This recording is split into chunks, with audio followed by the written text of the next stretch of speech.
আজকে আমরা কাজটা করছি, ঠিক আছে, অফসেট ফ্রম লং কর্ড মেথডের মাধ্যমে আমরা সিম্পল সার্কুলার কাপড়া সেটিং আউট করব।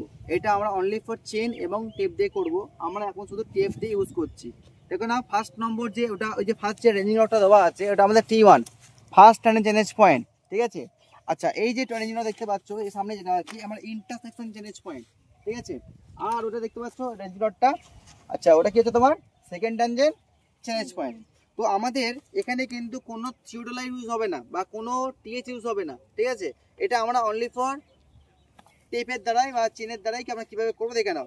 এটা আমাদের ইন্টারসেকশন চেনেজ পয়েন্ট আছে, এটা আমাদের ইন্টারসেকশন চেনেজ পয়েন্ট।